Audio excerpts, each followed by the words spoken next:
Hello people of VC, Andy back, aka Cloudy Milder, with a new 3 random records episode. So this is the series where I'm showing my record collection. These are the records that I had in my collection prior to starting to show the new arrivals on YouTube. So I'm going through 3 at a time, and each of those records have been allocated a number between 1 and 150. And I'm asking you guys to leave a comment below and just give me a number and help me choose what I'm going to show in these episodes. Obviously, the randomness comes in because you're suggesting a number and you have no idea, and I have no idea until I look up what number is allocated to which record. So we can have quite a mix of stuff that we're going to show, and today's a good mix, I think. So let's dive straight in. First up, so Christian Luna, he left a comment and he chose number 7, and number 7 is the classic 1987 album from Halloween, Keeper of the Seven Keys Part 1. So say 87, this is an original German pressing on Noise International Records, Halloween's second album. And the first is a 5-piece with Michael Kiske, I think that's how you pronounce it. He joined the band. There he is now.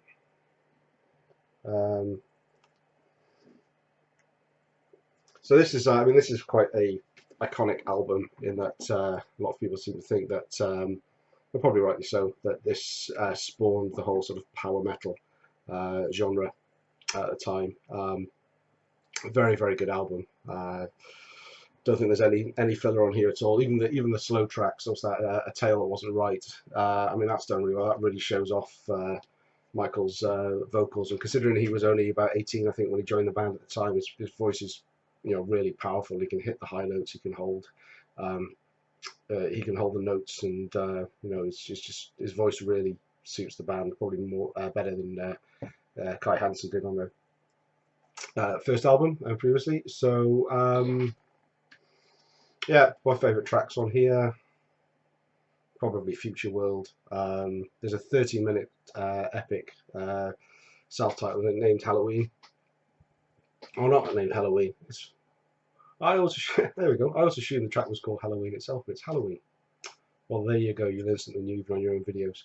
And that song, that kind of showcases everything they can do from vocally, musically. It's a long old track at 13 minutes, but it just showcases them really well. Okay, yeah. So I like the artwork on here. Quite sort of goofy cartoons.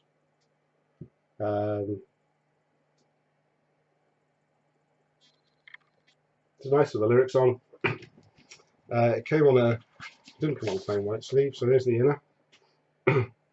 So lots of Noise International. There are other releases on that side, and a band collage and thank yous on that side. Labels are really nice on here. So we've got the custom pumpkin label there, and the track listing on the second side. So thanks, Christian, for joining in. Christian's got a great channel. Shows lots of his collections, CD and vinyl. So check out his channel if you're not already a subscriber. Next up now, number 39. So this number was provided by Harmless Rebels vinyl channel. So Steve, thanks for joining again. This is actually the second time that Steve has submitted a number. If you follow this series, you'll know that the last time was the David Lee Roth album Skyscraper. So it was quite amusing, well, to me at least, when I saw that number 39 was also a David Lee Roth record, single this time, and that's A Little Ain't Enough. So this is what 1990 on Warner Brothers UK pressing, just a generic label. I'm actually surprised it's got the barcode on the actual label as well. Considering it's also on the, I'm not sure why that would be the case, but there we go. I hadn't noticed that before either.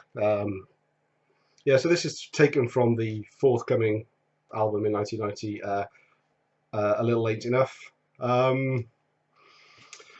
So, if you saw that episode, I gave my opinions on Skyscraper. Not an album I particularly enjoy. I don't recall buying this. I bought this back in 1990. It's instantly forgettable. I couldn't have told you what it sounded like. Played it tonight before showing it here, and I still couldn't tell you much about it. Nothing memorable in terms of music or lyrics or catchy chorus or what have you. So yeah, nothing much to say. Needless to say, I didn't pick up the album that this was from, and yeah, so it's pretty much in the archives. But thanks, Steve. Maybe if you have another suggestion, we can get something that isn't David Lee Roth next time. But thanks for joining in. Appreciate it.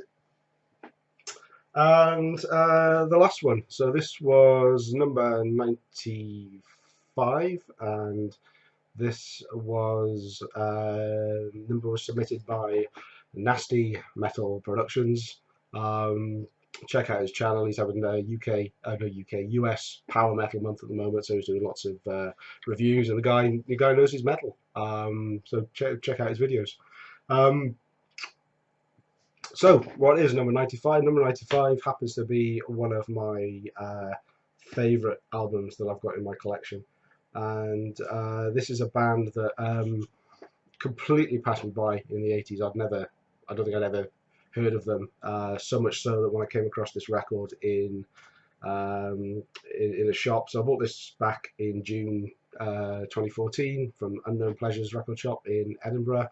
I saw it, and my initial thought was it's a thrash metal album, but looked a little bit closer, and that was just basically from the cover. Looked a little bit closer, saw it was released in 1981. It was in the metal section, so I thought I'd give it a go. So this was a blind buy, and this is Night of the Demon by Demon, and yeah, so it's it's got the title of the band in the name of the band in the title of the album. I think that's something that Metal Theologian called out and said he liked the other day, and he mentioned this album as well. So, but by coincidence, I'm also getting to show it. Now, that to me, I mean, that cover to me, I just thought that's kind of thrash metal band. But obviously, 1981, I hadn't heard of them. I say now, brought it home, listened to it, and I listen to this a lot. This gets regular spins on the turntable. The Demon were kind of regarded as a bit of a demonic band. I think they had sort of coffins and blood and all sorts of stuff on the stage. But and in fact the opening track on here, Full Moon, is an instrumental, and it's all sort of chanting things like Satan and demonic cries and all sorts, and it makes it sound like the whole album is going to be very dark and demonic, and but it's a complete it's like a complete facade really, because the rest of the songs are really kind of upbeat really, I guess, and very familiar, like early 80s hard rock, heavy metal sound. There's no filler on here at all. I like every song on this album. Nice the Demon, the title track, Into the Nightmare. A lot of these are quite they're quite melodic as well, and they pack a bit of a punch. Father of Time, On Side 2, we have Big Love, Ride the Wind. Fool to Play the Hard Way is probably one of slow ones on here, but it finishes up with quite an anthemic song called "One Hell of a Night," which is quite catchy. But I think this is a must for lovers of early 80s metal. There are clear 70s hard rock influences in here, so likes of, I guess, Thin Lizzy, Deep Purple, but this would also appeal to fans of Saxon and Judas Priest, I think. So Dave Hill, the vocalist, is he's got a really good voice. The vocals are pretty clean. He's not really a sort of high pitched singer, but the songs are catchy. There's good guitar solos and things on there. Yeah, it's I'd recommend, if you haven't heard it, don't get maybe put off by the imagery and the reputation of the band from earlier on, because it's the music doesn't really hold up to that whole image. Interestingly enough, though, there are lyrics printed on this. Isn't a gatefold. It's on. Well, I didn't see what it was on. It's on Carrera Records, UK pressing. This one. Yeah, so the lyrics are, or at least side A lyrics are printed. Very difficult to see. It's purple on purple down the sides, but there's no lyrics for side 2. So I don't know if. I mean, it came in a generic white sleeve. I don't know if there was originally a picture sleeve, or even an inner that came in with it that maybe had the side 2 lyrics on. So if I ever see another copy again, I'll have to check that out. Or if you have a copy of this and has slightly different guts to it, then let me know. But yeah, as I say, one of my favourite albums. Glad to be able to that the numbers come up and I'm able to show this now. This to me is my sort of Saturday morning metal. This is the kind of stuff I listen to when getting the kids their breakfast at the weekend, and embarrass the hell out of them by doing air guitar solos and things in the kitchen as I'm singing along. But anyway, so thank you, Nasty Metal Productions, for number 95. So I don't know your actual name, but maybe that's the whole idea. So there we have it. Three new records from my three records that I've yet to show from my collection. If you want to get involved, leave a number down below between 1 and 150.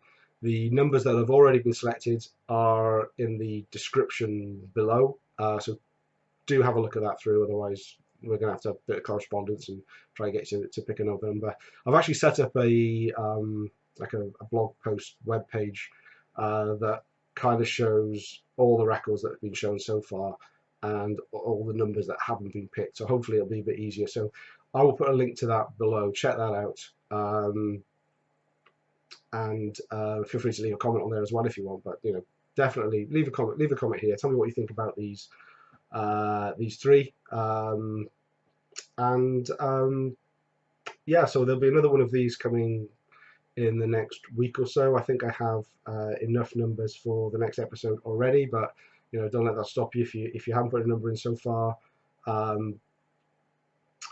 Please leave a comment with a number in. If you have left a number in a previous video comment, check out that link that I've said below, and it'll actually say which numbers that you've selected and which episode that you can expect to see it in. But yeah, I'm going to end it there. So thanks for watching, and see you again soon. Bye now.